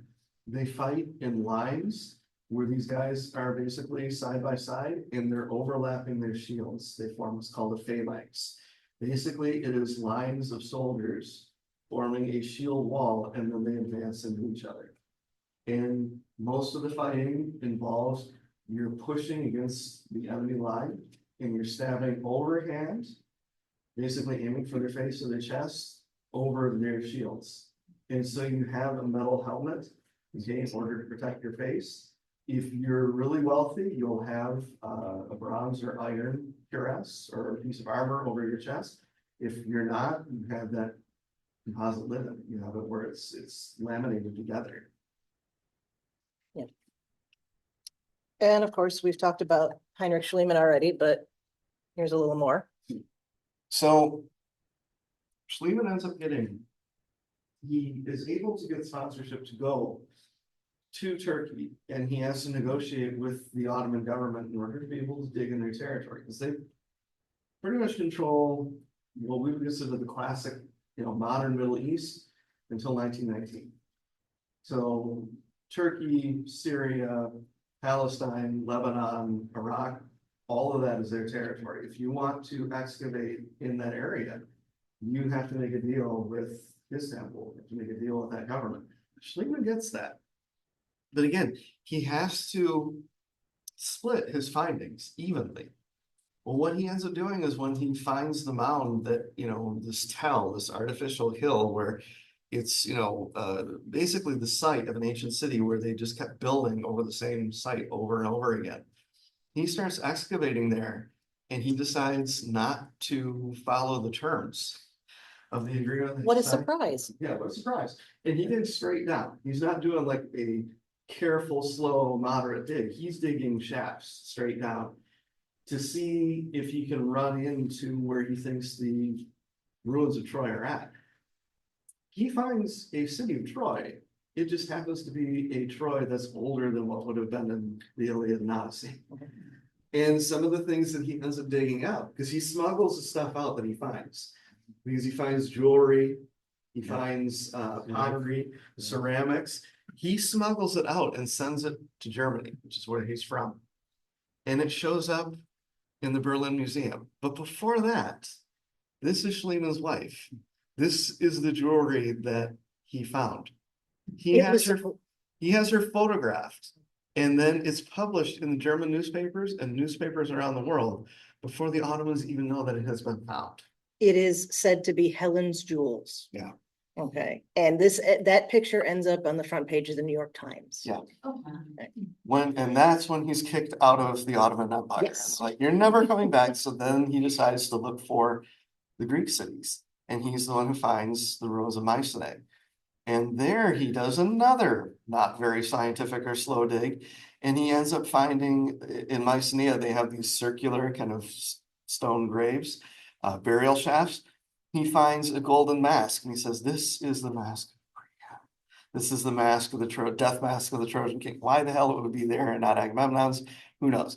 We stole it from him. Yeah, but it is, it's one of those things where it's like, again, he goes in with expectations of what he's going to find. He's not actually looking in the context that these sites have been lived on for thousands of years. And maybe the first spectacular thing you find isn't what you're really looking for. And if you're in the biblical archaeology class, we've already talked about this stuff. Mhm. All right, so for the last 10 minutes of this, I want to show you something funny. Okay. Do you guys know the comedian Eddie Izzard? Okay, so he's a British comedian. He's gender fluid now. He goes by she too. You might see him referenced as Susie Izzard now, but he did stand up in the late 90s. Well, he does still, but he started in the late 90s and early aughts and did a lot of like historical comedy, which sounds like a strange thing, but you'll see what I mean when I get here. So I want you guys to watch this. It's fun. It's kind of, a lot of our classes end on a sad note. So this doesn't. So here, kick back and enjoy some Eddie Izzard. If you like this is from his show called Glorious, which was like 96, 97, something like that. And hopefully I can get it to work. He's in drag, so. Back in olden times, they had a big royal screw up, which was the Siege of Troy. There was Helen, who became Helen of Troy, but was Helen of Greek lands, first of all. Married to King Menelaus, and Paris came over from Troy. He was obviously some swarthy. Hi, my name is Paris. Queen Helen, let us kiss with tongues. and Helen went, oh, fancy him. And boom, next day apparently she was shot off with him. And the whole siege of Troy began, which was the sort of myth that we had. But it's true. They found Troy. A German archaeologist dug it up with very precise tools. And 15.7 meters down, I came in, I found it very precise. It's here.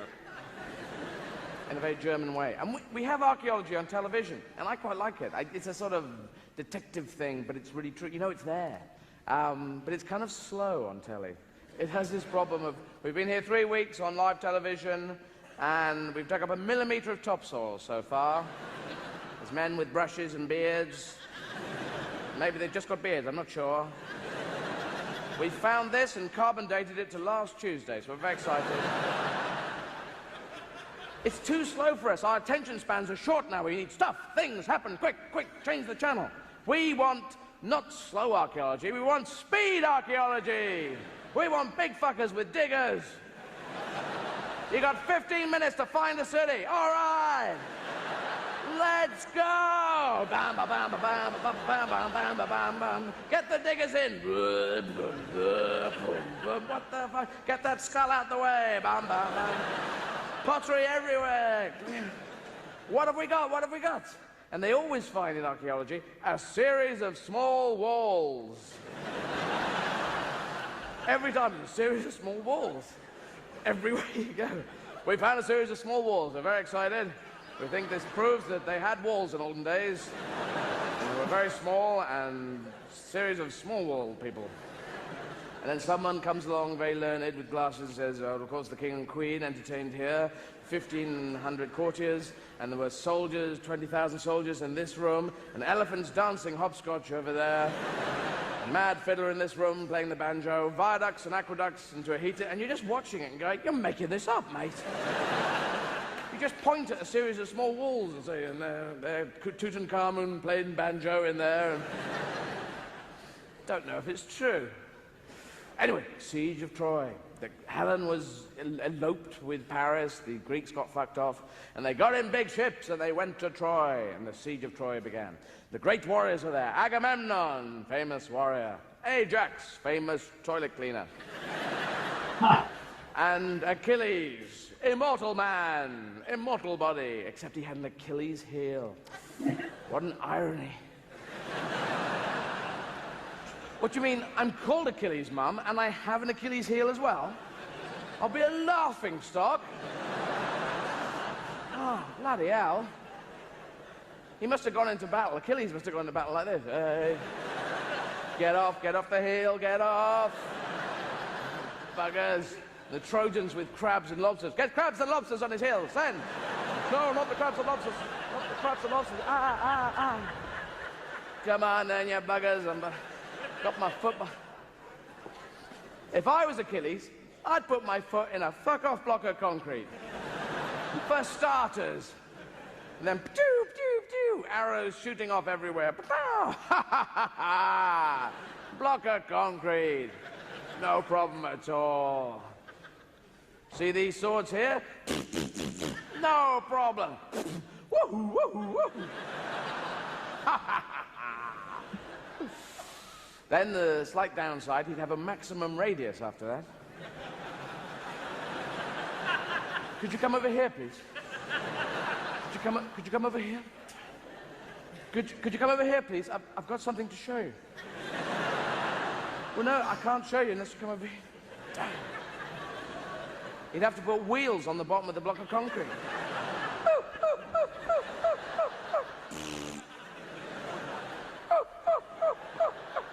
But we know trolleys, they don't quite work like this, do they?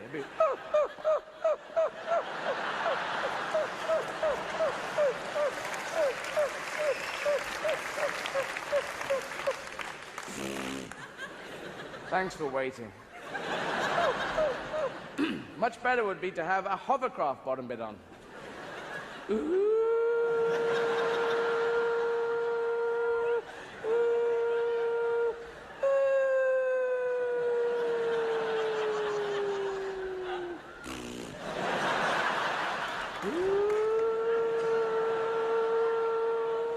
And after a hard day's battle, he could get home and change from blow to suck.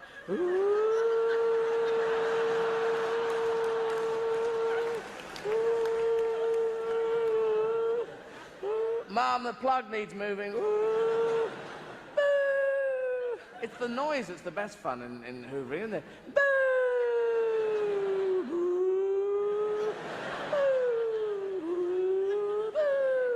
Until it breaks. Or I'll bust it, Mum. Good strong hoovers are good strong. Yum, yum, yum, yum, yum. Sometimes you're hoovering away and it goes over that makes that funny noise. And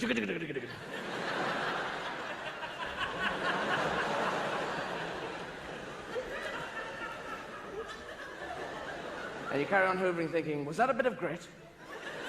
Was that a piece of money? Or was that the treasure of the Sierra Madre?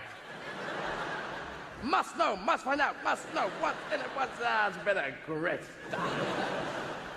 But it's much better, the power hoovers, much better than those old push me, pull you, no power, with little turny brushes, and the dust would say, what exactly are you trying to do? Well, we're trying to whisk you into the but we're coming straight back down again. Well, I don't know about that, you know. I'm just a Where exactly are you from?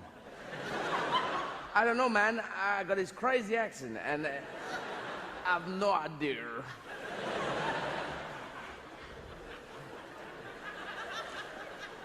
Yeah. So anyway, Achilles was there, and he had. He was there, and he had his Achilles heel, and he had all his. The reason he had an Achilles heel was all his important stuff was in there. His brain, his liver, his lungs, his spleen, everything was in there. The rest of his body was empty, except for potpourri, which is a genius invention. Someone said, "I will take stuff that fell from trees, put underarm deodorant on it, and sell it to posh people." Who buy it? 50 quid a jar? Thank you very much. Thank you very much. Very wonderful. Big ribbon. Thank you.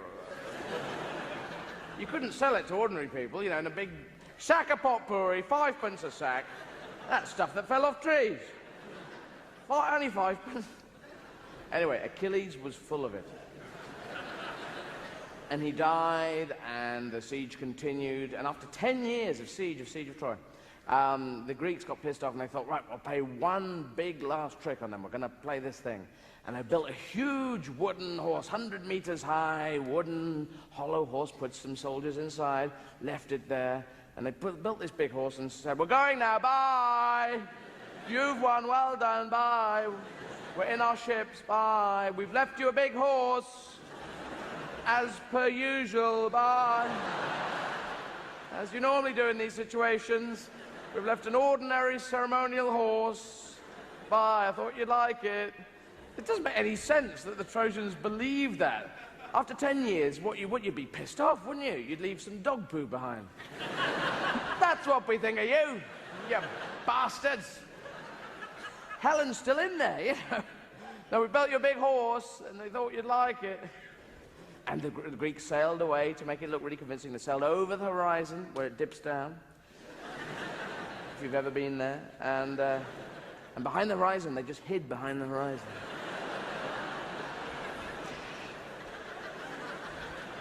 So they could get a good look, they stapled fish onto their helmets.